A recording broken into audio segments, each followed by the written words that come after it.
What's up, YouTube? It's your boy again, come back to another video on this channel. As always, I'm the Rhino. Today we got a guest. We got Lilith. Lilith, welcome to the show. Hi, Hey, Rhino. Good to see. Good to be here. Thanks for having me. of course. For the viewers and listeners of the podcast, Lilith is the CEO of I'm gonna butcher your company. First of all, I apologize. Investra, uh, was it Capital? Investra LLC, I guess. Um, Investra Incorporated. All good. Investra. Investra. Investra, and by the way, feel free to correct me if I'm wrong, but Investra is a AI powered real estate investor or AI powered platform for both realtors and real estate investors. Discover smarter deals, faster decisions, and better returns. I think I covered all of it. Do you have anything to add? No, you did excellent. Cool. Um, so first of all, I want to say thank you for being on the show. And second of all, let's just hop into it with the first question, which is why did you start this company in the first place? Well, first of all, thanks again for having me. I'm excited to be here. Mhm. And my background is not in real estate. My background is in tech. I spent 15, 20 years in big Silicon Valley tech companies, building software, shaping software, building teams, infrastructure, growing things. Right. And I got super passionate about real estate investment actually sometime during COVID, where there was a little more time, to think about more things and diversification. And as I was researching and looking at opportunities in California, outside California, I was running into the same issue. While real estate professionals, realtors were amazing in personally, building relationships and showing me amazing opportunities, where the connection kind of got interrupted was I wasn't being presented those opportunities from the investor lens Right. rather than from, somebody who will be there, live there. Right. So I decided to build a tool, a software that would help me to make decisions like see, how much will certain things rent for, what is going to be the appreciation, the cash flow, and Right. realize I'm not the only one who needs this. Yeah. So because you came from more of a tech background than someone like myself who was more in the construction and real estate industry, what I'm just trying to figure out how to ask this question. What's something you believed about real estate investing, or I guess even entrepreneurship, that turned out to be wrong? Oh, that's a great question. Yeah. Well, many things, definitely.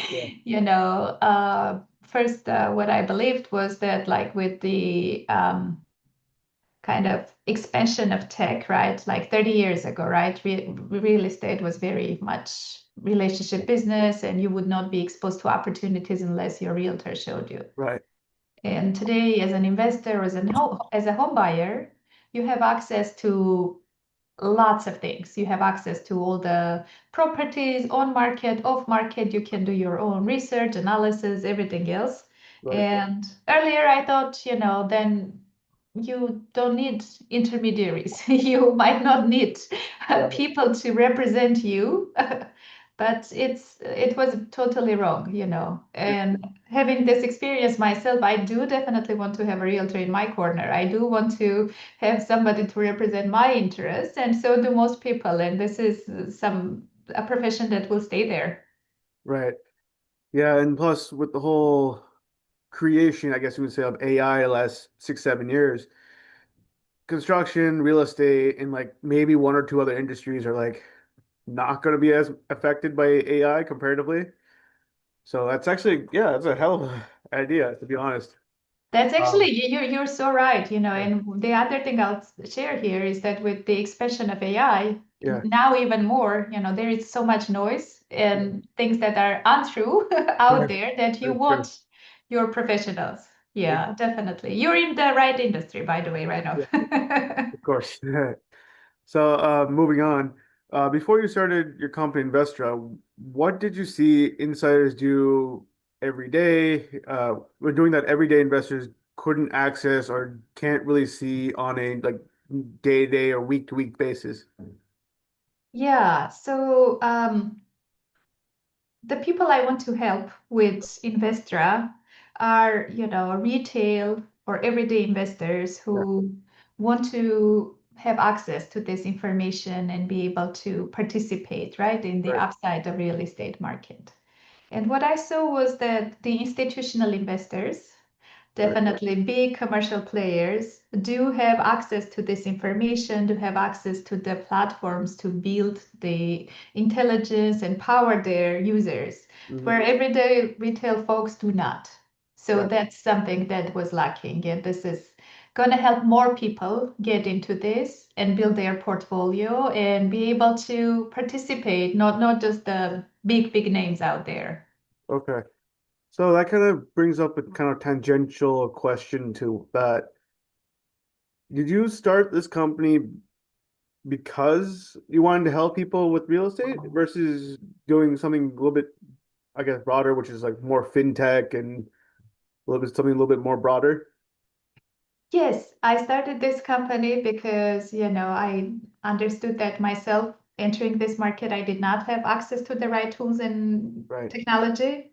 And I wanted more people who are starting out in this sphere, in this, and looking to diversify or just they want to start building their wealth from real estate and make it generational wealth to come and be competitive and have access to the right tools and information to make decisions, and Yep. specifically real estate. Of course. Um, One final question, this kind of origin story and your how you kind of came up with this concept is what's one decision you made early or earlier that has a big impact on the success that you not only have right now, but the success moving forward? Are we scoping this to my company, or this is more of lifelong? A little bit both, but let's stick with the company first. Um, I think as an engineer by training, we have a tendency to overthink. Hmm. So, That you is work true. with many engineers, right? That is true. So my background is in mechanical engineering. We overthink like crazy.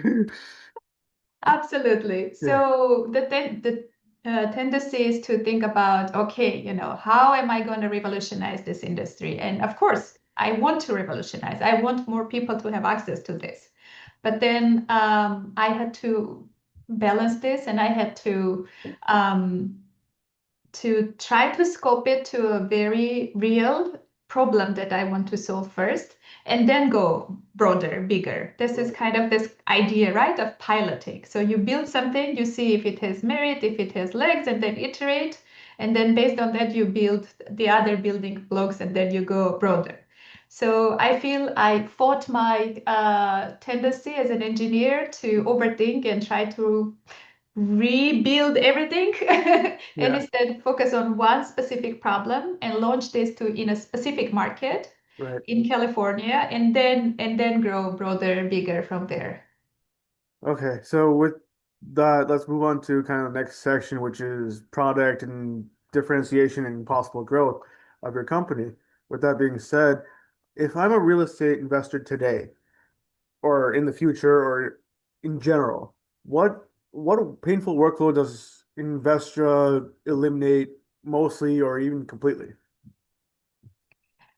Yeah, so when as a real estate investor, a retail real estate investor, you usually trust the people to do this research and analysis for you, the realtors. And I was in that position, and what I was getting were Excel files sometimes with some numbers plugged in Right, that that were not very good in surfacing, what information I needed for decision making. right. And as a real estate investor, oftentimes we have other things going in life, right? We have families, we have full-time jobs, we have other businesses we're growing.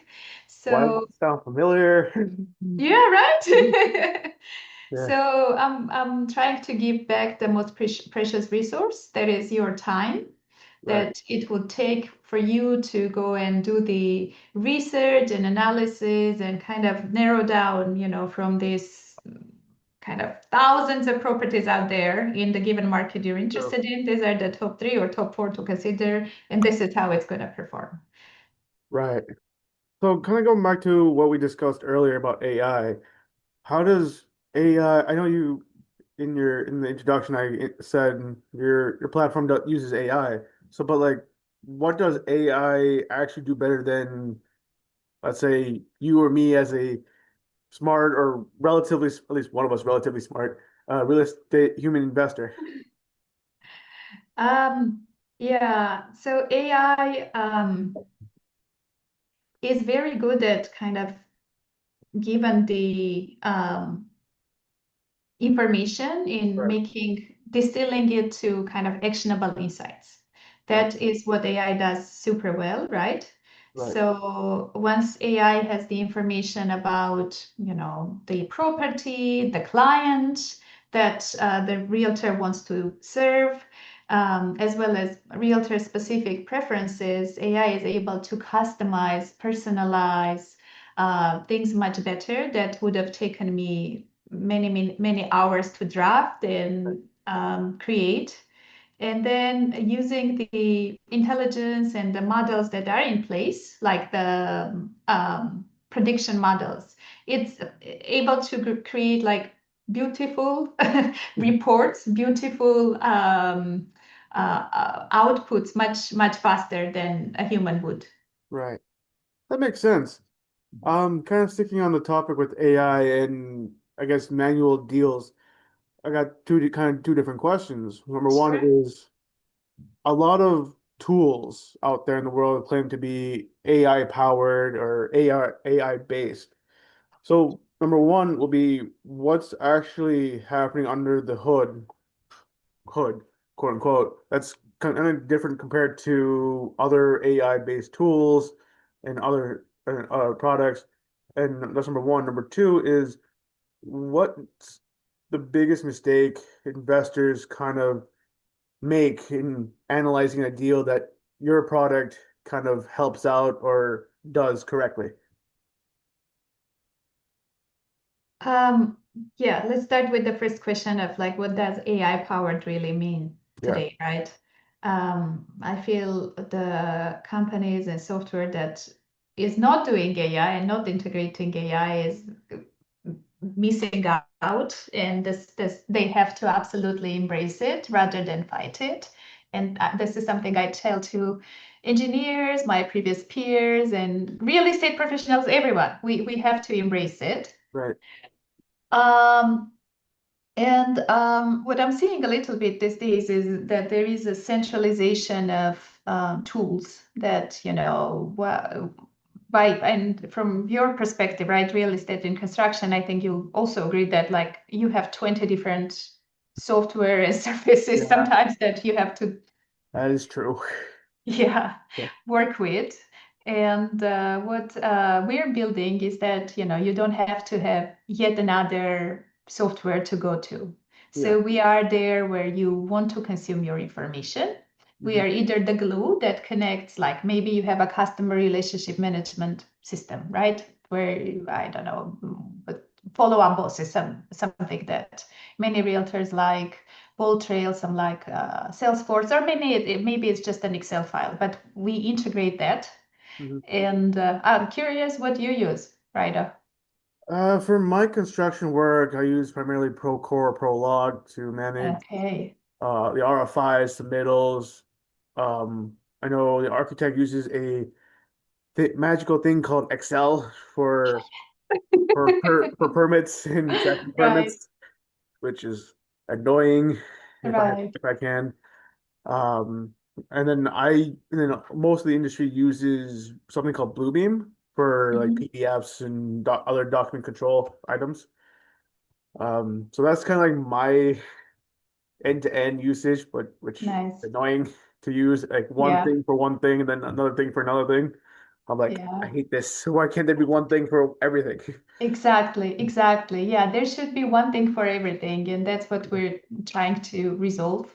Yeah, So if you want to do, if you have your preferred kind of surface already, if you have your preferred tool, then we'll be there. yeah. And many people are really into ChatGPT these days, right? And what we're there we go, awesome.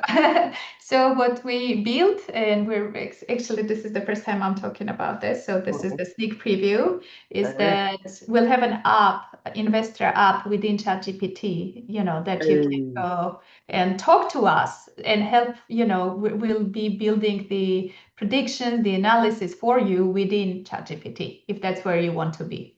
right. So how does chat, just for my own personal benefit, how does ChatGPT and Investra come together and talk? I guess you can say. Yeah, so there is this I don't want to go too geeky, but like you create a thing that is Go called an geeky, go geeky. MCP. It's fine.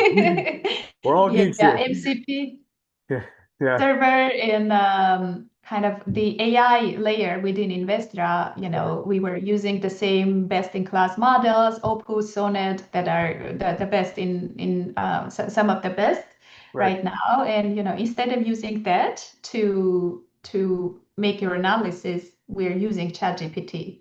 And you can talk to the software instead of clicking buttons because, as we're seeing, lots of people don't want to click buttons anymore, right? You right. can just tell us. Why does this sound familiar? Yeah.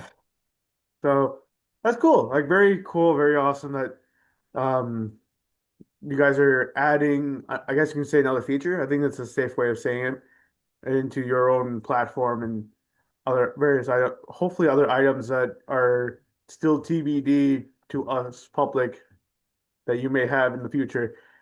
Um, but kind of moving forward a little bit, since we're talking about the whole AI features and stuff like that, where does AI fail in investment in decision making and all that stuff? Because it's still kind of new. Like I said earlier, AI's only been around for like 6, 7 years, give or take. So it's kind of in its infancy or baby form or whatever, however else you want to call it. Yeah, definitely. I feel where it fails, right, is the human factor because it has all the information, right, about the neighborhood to be able to predict how are things going to grow. Right, But what it doesn't know necessarily is something that realtors are often amazing at, like right, when they go and see the state of the property, and then they knock on the door and they talk to the owner, and they're like, okay, this owner is motivated to sell, right, or this owner is not. And those are things that AI cannot do right now. And AI will go based on the estimate or the list price, unless you as a human plug in, like, this is what really I think is going to happen. right.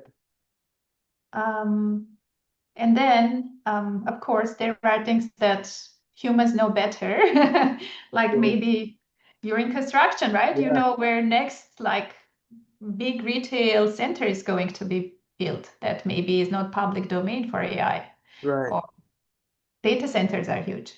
Yeah, exactly. And I was watching a video of Jaspreet Singh yesterday from the Minority Mindset. And he's also a real estate investor as well. And one of the things he kind of mentioned in his video was if Walmart's coming to a specific area, that means more people are coming to that area because you need people to build the houses, to build the Walmart, the surrounding areas. So it's kind of like it's interesting. Kind of parallel, kind of running parallel to that. Um, with that being said, like in the next 5, 10, 15, 20 years, does every real estate investor have use a AI co-pilot like Investra or something similar? Every investor works with a realtor Hmm. that uses a copilot, or Okay. they use the copilot themselves. Okay. Or unless, the investment opportunity is next door and you shake hands with the owner and you know Right. that they are retiring and moving and you're like, let's do it. Of course. So if you need to do your research, you have to, yes, in the next 10, 15 years, absolutely. Right. So, trying to figure out how to ask this next question.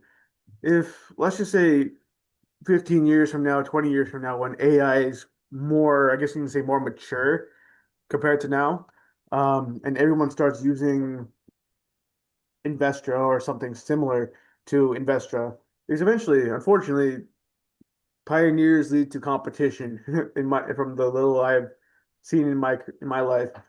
Um, if people start using Investra or investor like tools, what opportunity or opportunities disappear from your point of view?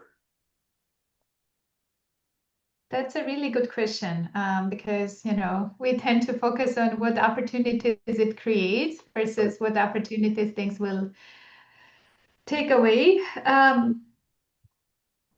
I think when I mean, people start using, I feel the whole deal flow will change, right? In 10 right, to 15 years, we might not have a 10 kind of have a transaction coordinator who's looking after this. It might be right, done within a product like Investra, and the all sides of transaction will have visibility to what exactly is going on.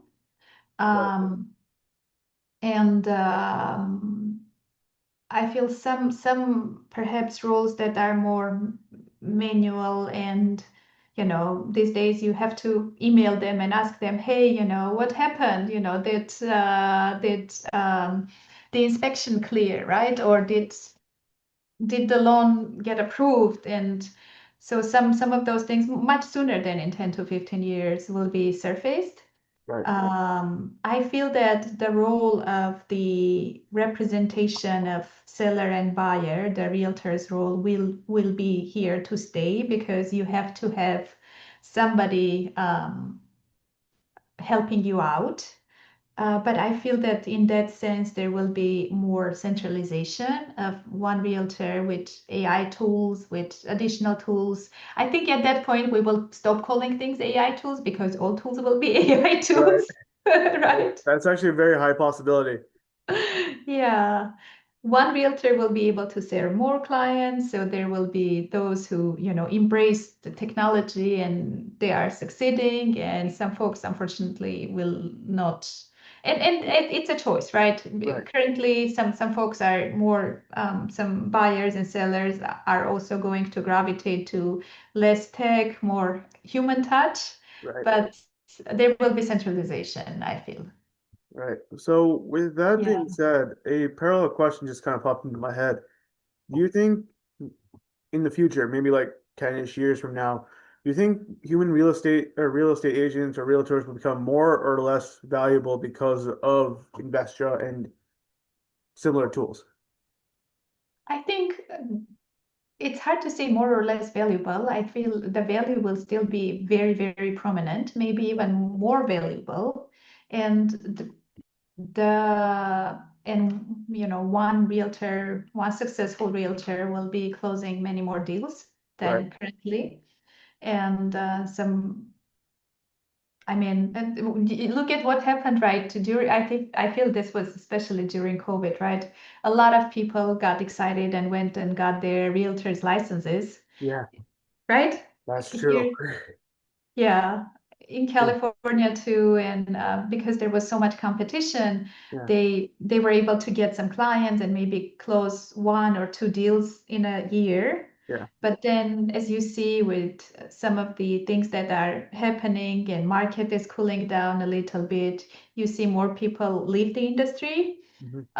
but some of the players becoming like superpowers. I was looking at, some I'm not gonna name names, but some people Okay, like name closing names. We're not recording or anything. hundreds of transactions. Yeah, Yeah, yeah, which wasn't possible before the age of tech. right. So that's actually interesting because I mean, if you look at the like 100 years ago when cars became more and more prevalent, the horse industry pretty much died overnight, lack of better verbiage. And then like the Industrial Revolution basically made everybody come together and like work in like one or two plants versus one person being in one city and trying to trade with the person from like 10, like another city 20 miles over. I mean, some people, excuse me, are claiming AI is the next revolution, I guess you could say, like similar to the Industrial Revolution. Do you think that's the case, or is that something just like not made up, or like you don't see like what are your thoughts on that? I think the next year will be telling, very telling. But if you asked me this question last year, I'd be like, maybe. But Right. in the past year, Rhino, the kind of the speed at which AI improved, Right. it's like horrifying and amazing and everything at the same Yeah. time. Yeah. Engineers, software engineers who were once, Yeah. the most in demand profession, Yeah. today it has changed. Yeah. I mean, I was joking around with one of my friends who I go to the gym with. He Right. works as a software engineer for Apple.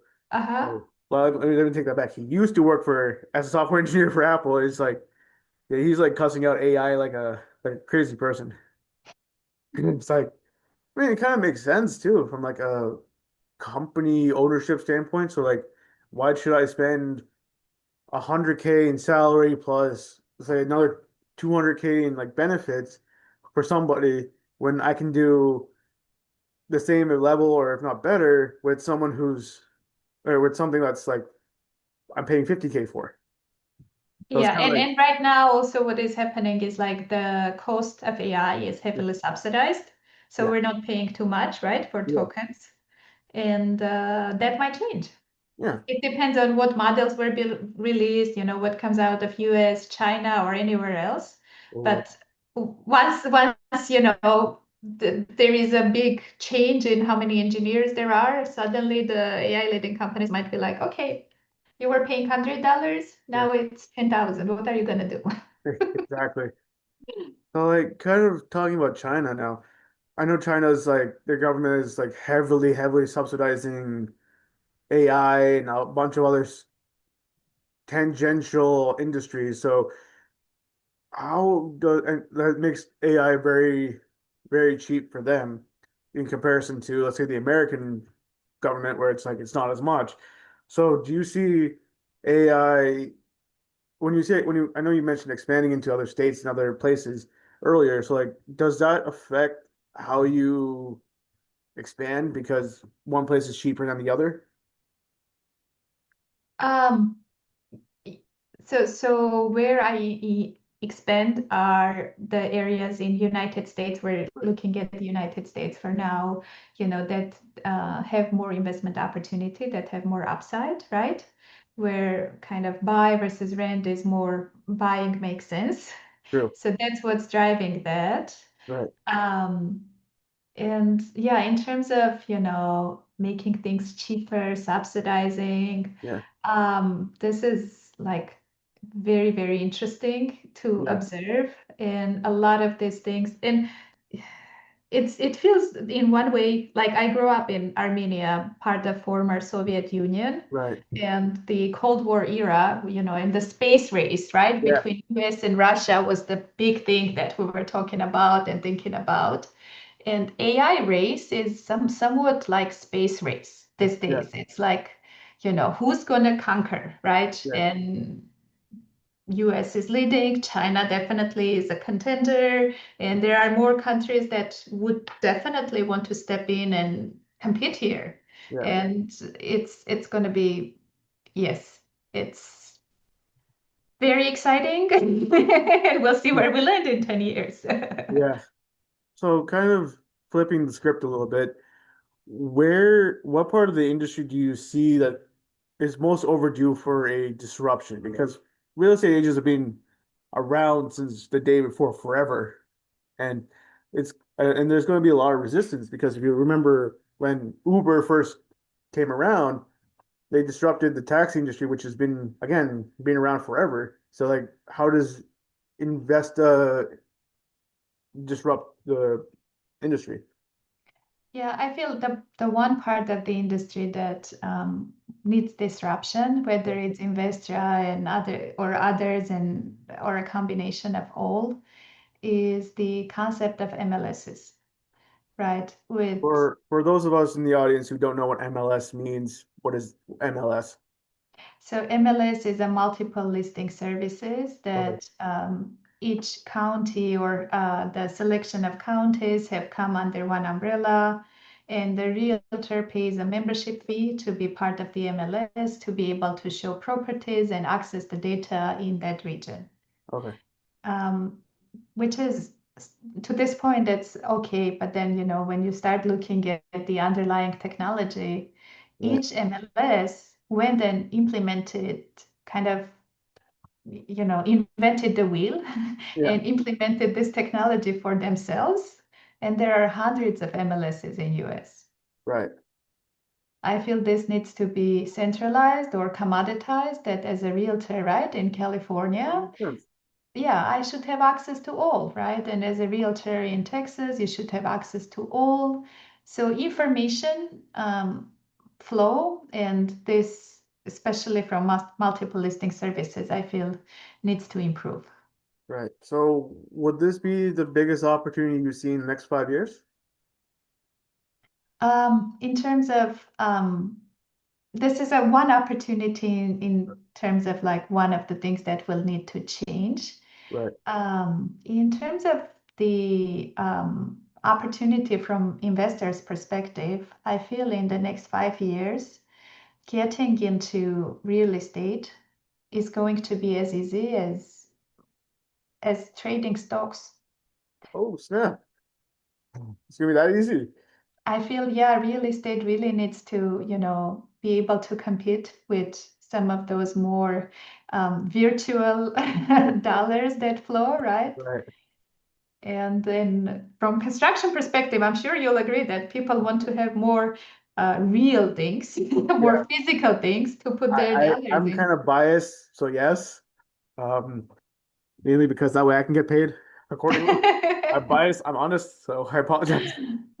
Yeah, you and me. And Yeah. I feel, in the next maybe 5, 10 years as an investor, you'd be like, um, I know that certain areas are up and coming. Right. uh, I am not particular in for a region within a city, to say Silver Creek in San Jose. Right. I might not even be attached to a state. I might know that I want to get into Ann Arbor, Michigan, because that's where I went to school, or Columbus, Ohio, where our biggest rivals are. Yeah. And then the platform helps you find opportunities and then connect with the local realtor to Right. make sure that things close smoothly. Right. So talking about rivals and competition, how do you stand differently compared to your rivals and competition, other people in the similar and same industry as you? Yeah, so I'll tell about competition in two different Sure. ways. One is the traditional companies, right? Everybody knows about Compass as an agency, Right. and Zillow as something that every home buyer usually is exposed to during their process of search. Mhm. So for those companies, we have selected a niche that hasn't been addressed, which is empowering realtors who are focused on investors. So instead of, we're not taking away the realtors, we're empowering realtors to do more Right. with less time and close and move. Makes sense. So that's our competitive edge. And what we do is, wherever possible, we want to partner, right? Right. So if you, for example, are a zoning firm who provides data about the zoning and what you can do in a given plot of land, in a given property, we want to partner, we want to share information and, help our customer benefit from both sides. Okay. Um, That makes sense. And kind of shifting gears a little bit, why build for both real estate realtors and investors instead of just picking one or the other or something totally different? Yeah, so it's kind of the tradition. We're going for realtors first and Right. foremost. That's our target, um, customer Mhm. clientele that Right. we want to serve. And why real investors as well? It's a byproduct that the realtors use our platform to showcase opportunities to their investors. Okay, that makes sense. Cool. But I wanted to, if we have another minute, I want to talk Sure, about the other competition. sure, The we other can. competition is ChatGPT and Claude. Right. Who want to take over Yeah. everything? Sure. Sure. And the software as a service industry. Right. And my comeback to that is that you want to trust the software that has the data and information to, power you, rather than knows everything about everything and not necessarily with the real estate focus. Right. And also software that guarantees the privacy of your files, your documents. Right. So, kind of actually you brought up a very good question I had later on. Um, I know privacy, like you said, privacy is very important. Customer data is very important, and as well as the trust. How does how do you protect the user's information and continue to build a trust with your platform? Yeah, so the data that users share with us doesn't get leaked back to any AI models to Right. continue training. It is private, it is specific to the given account, Right. and that's our promise and guarantee. Right. And one thing I'll also share, like I heard realtors talk about, even like if realtors or anyone else chooses to use the general purpose AI, Mhm. it's important to kind of read the terms and conditions, or at least be paying for the service. Right. Because, I heard many cases, unfortunately, of, people uploading the financials of their clients, their social security, their bank accounts, to a unpaid version of Claude or a beta version of new features and be like, you know, prepare a Well, memorandum. And there is no privacy guarantee yeah. because they use this data back to Yeah. train their model. Like, please don't do that. Yeah, exactly. Going back to the previous topic a little bit. Do you think sales or te having a technical role is a better path for building wealth in the industry? I feel sales is one of those things that will be less impacted with tech and AI, Right. and the skills to build a human connection will be absolutely very relevant. Right. And we're even starting to see this these days, like with great salespeople and great marketing people, there's a huge demand coming. Right. So that's definitely going to help build wealth. Yeah. And for technical roles, definitely technical roles will be needed to, make sure that systems work together and that systems scale. And so good professionals in whatever industry, doesn't matter, Yeah. will be always in demand, will be always needed. Right. And the So, challenge is to learn with time, right? Not to yeah, stick to 5 years ago, but to learn and pivot and improve as the time goes. exactly. With that being said, you kind of answered part of my question earlier, which is who's your target audience, which is the more real estate realtors, real estate agents, and the investors. But I want to change that up a little bit and say, who do you think is the last kind of branch or last holdouts who will be like the last adopters of this new program? Um, Sure. Hmm. So I feel kind of, when I'm thinking about the potential customers and realtors in several buckets, right? Right. Ones are the power users that want to learn and leverage the latest and greatest technology, Yeah. and they already are successful and they want to continue and grow bigger. So those are the prime customers for Investra. Mm-hmm. Bless you. Thank you. Then those are who are up and coming and they are very excited to also, they are hungry and excited to learn and embrace new tech. They are also going to be adopting great tools, Investor and more. And then the last holdouts, I feel, are those who um, have been successful in this industry and done it in, handshake deals and done it for 30, 40 years, and they know how this worked and they don't want to change. Right, They want to keep things as is.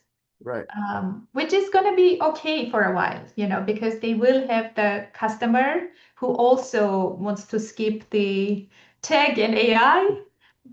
So right, they will be okay for the next 5 years, maybe a little bit longer, but that's not unless they are willing to also pivot and change with time or bring in new partner. That's another thing that is, working super well, where maybe the lead broker is more of embracing the relationships and very old school. They bring in team members, other realtors who are very tech savvy, who want to use the latest and greatest and build a pipeline. So that's another way maybe the holdouts will pivot and change. right. So, kind of on a similar topic, what's harder to build? What's harder, building the tech or changing how people make investment decisions? Tech is easy. I'm biased because I've been building software for so long. I can build Yeah, any software, and kind of the harder part is the mind shift, right? yeah, Showcasing this opportunity and why this makes sense. right.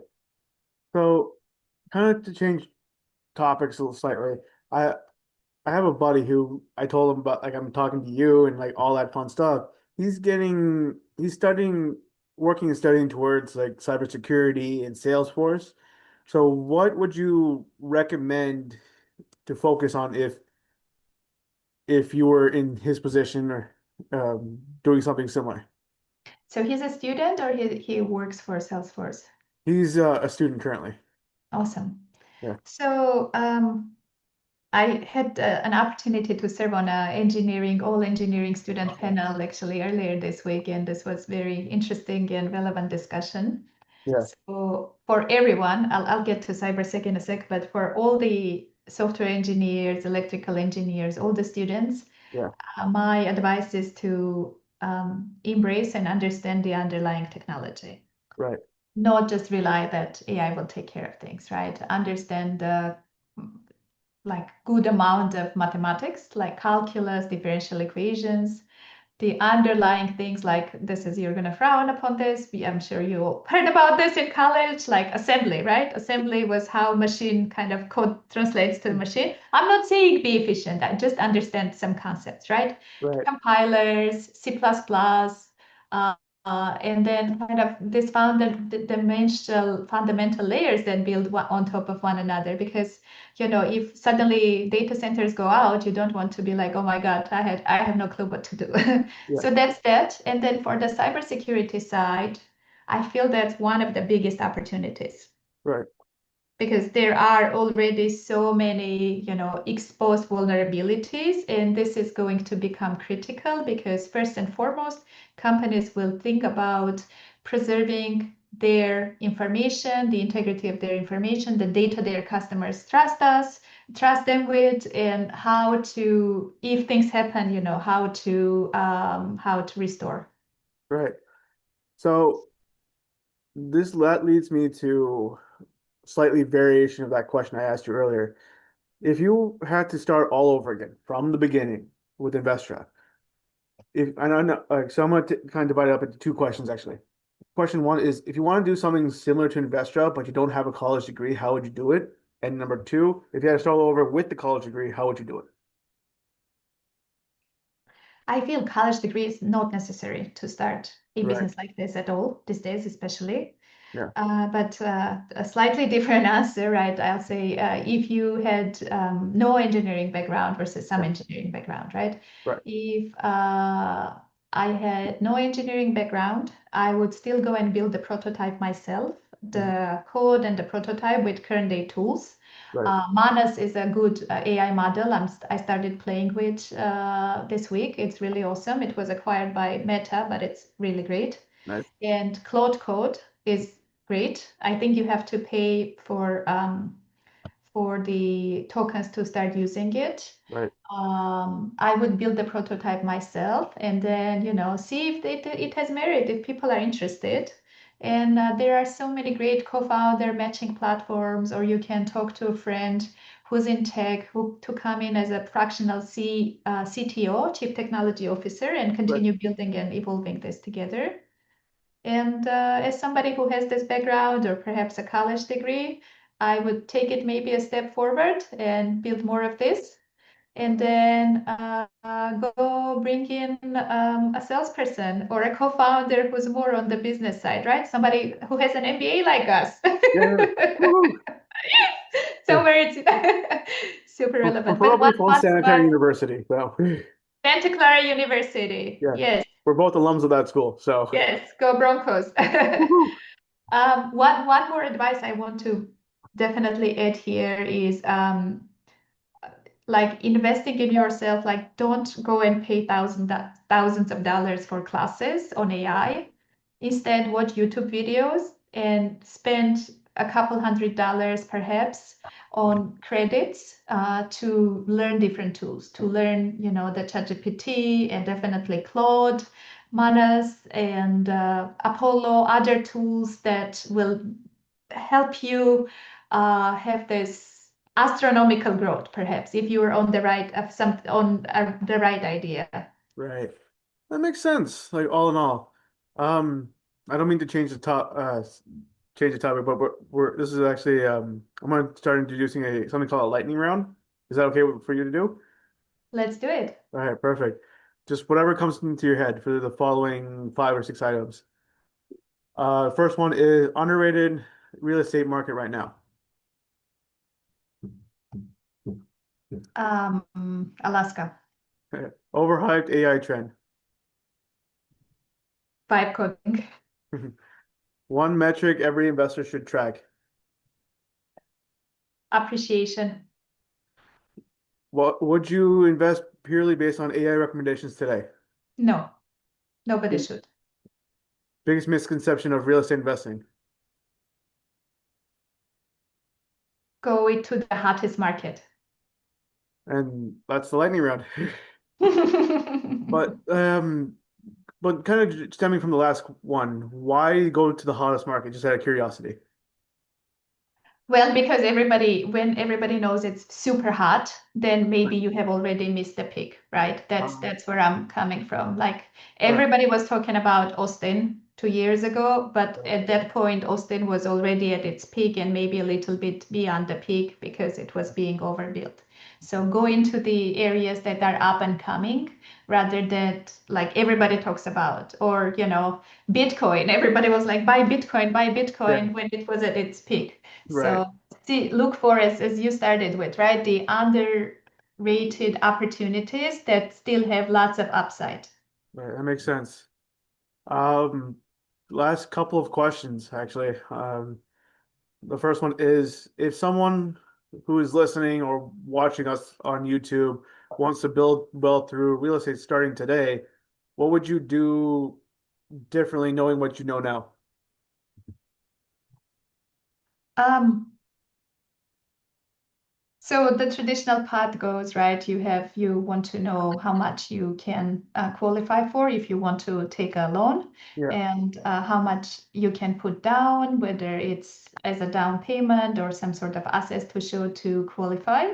right, And then the traditional approach goes often that like you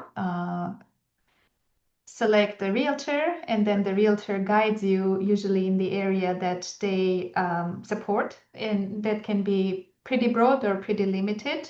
right, And by the way, limited is actually a good sign. It means that the realtors are amazing pros. And if the realtor says that they can help you buy any property within the state of California, it means maybe they don't have too much business and are willing to go to an area that they don't have a familiarity with just to win the transaction. right, And what I would do differently, the advice I would give is kind of start from the top down, right? Start your research, understanding like what are those up and coming areas, and oftentimes don't restrict yourself to your immediate neighborhood because some of the areas like we are in, Right. right? In Bay Area in California, they are like a lot of people who want to get into this are already priced out, Right. but look more broadly within the up and coming areas. And then from then on, kind of select your markets and use Investra with your realtors to find the best opportunities because it's overwhelming to look at hundreds of deals and make the models yourself. So rely on tech Right. while you're guiding by a human, by a realtor who has your best interests and fiduciary responsibilities in mind to find the best property, the best opportunity for you today. Cool. Yeah, that makes sense. Totally makes sense. Just one last question. If you met a Jane Doe or a John Doe who is, let's just say the engineering version of ourselves, both of us, who wants to do more real estate investing, what advice would you give this person? Who's an engineer and wants to get into real estate? Yes. I'd say start small and start early because, holding out until you have accumulated enough wealth and the market moves on and your starting point is different. I'd Right. say start small, find an opportunity that will be cash flow neutral, not you won't be in too much negative that you believe will be successful Right. and invest there. And then you'll also learn because real estate is not for everyone. True. Right. A lot of Yep. things are amazing, like it's much, much more of a real asset than kind of your stocks that lots of engineers have. But and the fluctuations are not high, but things happen. Things happen. There are sometimes tenants who are not ideal. There are leaks, there are things that happen, and you should not be losing your sleep over this, and you will learn. Right. Is that for you or not? That makes sense. That makes sense. Well, that ends the podcast today. Lilith, thank you for joining me on this podcast this morning. I really appreciate it. Um, any final words? Such a fun conversation. I really enjoyed being here. Thanks for having me right Of now. course. And as Cheers. to the viewers, thank you for watching, listening. Don't forget to subscribe if you're on YouTube. As always, have a good one. See you in the next episode. Peace.